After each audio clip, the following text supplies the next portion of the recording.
अगर इस सभा में सभी अंधे हैं तो तुझे कौन देख रहा है?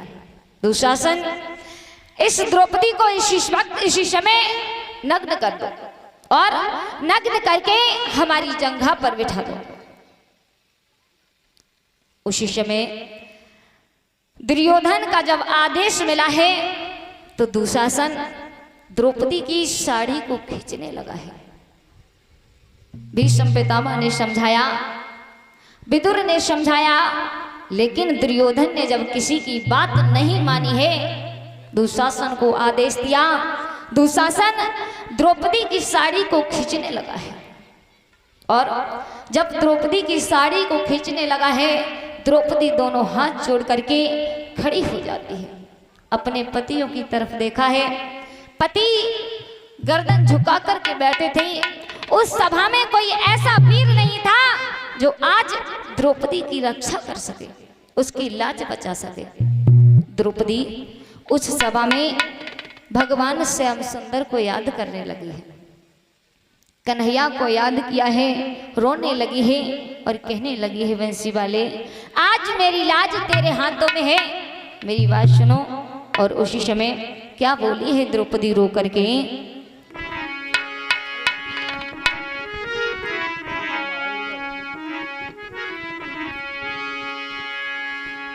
सभा में खड़ी होकर के दोनों हाथ जोड़ करके भगवान श्याम सुंदर को याद किया है और रोने लगी है। द्रौपदी बोली है, कन्हैया हे मुरलीधर, आज अपनी बहन की लाज बचा लो आकर के।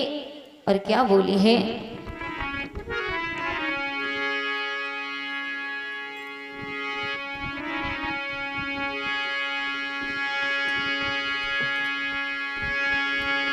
कि मुरलीधर तुम कहाँ सो रहे, कन्हैया कि मुरलीधर तुम कहाँ सो रहे, और आशा लगी जमाने में, तुम सो रहे भगवान और लाज मेरी खिंच रही आज सभा में। तुम सो रहे भगवान, लाज मेरी खिंच रही सभा में।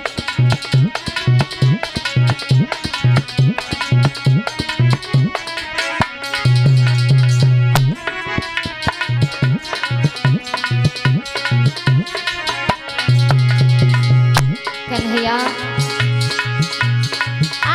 दुखिया की लाज तेरे हाथों में है, शबरिया मेरी लाज बचा लो आकर के। और क्या बोली है द्रौपदी, मुरलीधर तुम कहाँ सो रहे, मुरलीधर तुम कहाँ सो रहे, आशा लगी जमाने में, मेरी लाज जा रही सभा में, मेरी लाज जा रही है बीच सभा में।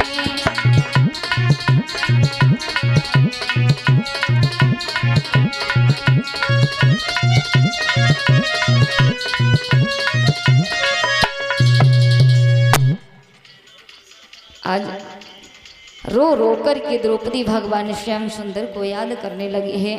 इधर भगवान श्याम सुंदर ने जब वो करुण पुकार, द्रौपदी की आवाज जब उनके कानों तक पहुंची है, तो उसी समय योग माया द्वारा भगवान श्याम सुंदर ने द्रौपदी की लाज बचाई है, चीर को बढ़ाया है। इधर दुशासन द्रौपदी की साड़ी को खींच रहा है, यहाँ तक बताया है कि दुशासन साड़ी खींच रहा है, लेकिन साड़ी को खींचता खींचता दुशासन जब हार करके जमीन पर गिर पड़ता है, लेकिन द्रौपदी की साड़ी को नहीं खींच पाया है। हार करके जब जमीन पर गिर पड़ता है, तो उसी समय द्रौपदी ने सभा में कहा है कि आज बड़ी सभा में इस दुशासन ने हमारी साड़ी को खींचा है, हमारी लाज गई है ये सभा में, इसलिए आज हम श्राप देते हैं कि इस कौरव वंश का नाश हो जाएगा। उसी बात पर ये महाभारत युद्ध हुआ था। भीम ने कहा था कि दुर्योधन की जंगा हम तोड़ेंगे। भीम ने दुर्योधन की जंग तोड़ी थी महाभारत युद्ध में। इस बात पर यह महाभारत युद्ध हुआ और 18 दिन में 18 छोड़ी सेना मारी गई।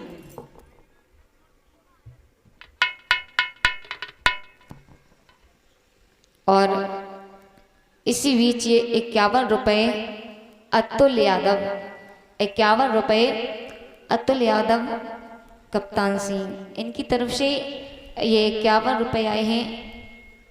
कप्तान सिंह के पुत्र कल्याण सिंह के पुत्र, इनकी तरफ से 51 रुपये आए हैं। भगवान से कामना करेंगे कि हे परमपिता परमात्मा इनके हाथ दान की तरफ यूं ही बढ़ते रहें। और 101 रुपये आए हैं हमारे परीक्षित महाराज, इनकी तरफ से 101 रुपये हमारे पास में आए हैं। परम पिता परमात्मा से कामना करेंगे कि हे प्रभु इनके हाथ दान की तरफ यूं ही बढ़ते रहे, इनके आंगन में खुशियों के दीप यूं ही जगमगाते रहे। बोलिए सच्चे दरबार की। इधर जब दुर्योधन की जंगा जब भीम ने तोड़ दी थी तो ये दुर्योधन अछोड़ तालाब के किनारे पर बड़ा बड़ा रो रहा था। तो उसी समय उसी जगह पर अश्वत्थामा का जाना हुआ है। और जब अश्वत्थामा वहां पर पहुंचा है, दुर्योधन को देखा है तो कहा है महाराज क्यों रो रहे हो, क्या बात है, हमसे कहो, हमारे लायक अगर कोई सेवा है तो हमें बताओ। तो उसी समय दुर्योधन कहने लगा है अश्वत्थामा एक काम करो, क्या, अगर तुम 5 पांडवों के सिर लाकर के हमें दोगे तो हम तुम्हें अपना सेनापति घोषित कर देंगे। तो उसी समय दुर्योधन का आदेश पाकर के अश्वत्थामा चला है पांडवों की शिविर के लिए। इधर भगवान श्याम सुंदर ने पांडवों से कहा है और पांडवों को लेकर के चले गए वहां से। संध्या का समय है, पांडव तो अपने शिविर में नहीं हैं, पांडव की जगह पर पांडवों के बच्चे लेटे हुए थे। वहीं पर अश्वत्थामा हाथ में तलवार लेकर के पहुंच जाता है। अंधेरा है, नहीं दिखाई पड़ा है कि 5 पांडव हैं या पांडवों के पुत्र हैं। तो उसी समय एक ही बार में उन बच्चों के सिर काट लिए। और जब बच्चों के सिर काटे हैं, सिर को झोली में डाला है और पहुंच जाता है दुर्योधन के पास। जैसे दुर्योधन से कहा है कि महाराज हम पांडवों के शीश लेकर के आ गए हैं। दुर्योधन ने देखा, जैसे ही सिरों को देखा है तो दुर्योधन कहने लगा है अश्वत्थामा ये तूने क्या कर दिया। जब 5 पांडवों के शीश समझ करके अश्वत्थामा से कहा है तो दुर्योधन हंसने लगा। और जैसे ही ये पता लगा है कि ये पांडवों के शीश नहीं हैं, उनके बच्चों के सिर हैं, तो दुर्योधन रोने लगा है और कहने लगा है अश्वत्थामा तूने हमारे कुल का नाश कर दिया है, अब हमारे कुल में कोई नहीं बचा है। ये कहकर के दुर्योधन का वहां पर अंत होता है, क्योंकि दुर्योधन को श्राप लगा हुआ था कि दुर्योधन जब हंसेगा और तुरंत रोएगा उसी समय उसका अंत हो जाएगा। उसी समय वहां पर उसका अंत होता है और अश्वत्थामा वहां से भाग जाता है। इधर जब सवेरा हुआ है, द्रौपदी ने जैसे ही देखा है कि डेरों से खून बह रहा है और जैसे ही भाग करके देखा है तो द्रौपदी ने अपने पुत्रों की लहश को देखा तो रोने लगी है। बिलखने लगी है, कहने लगी है,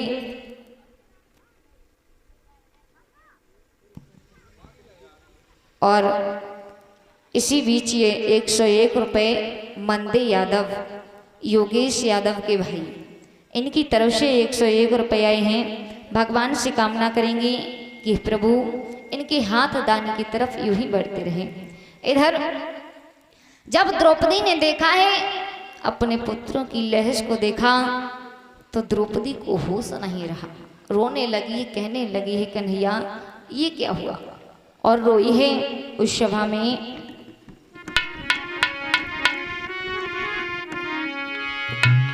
जैसे ही अपने पुत्रों की लहश देखी है, धड़ पड़े हुए हैं, सर पास में नहीं है, चिल्लाने लगी है और कहने लगी है, वंशी वाले ये तूने हमारे साथ में क्या कर दिया, आज हमारे पति भी नहीं हैं।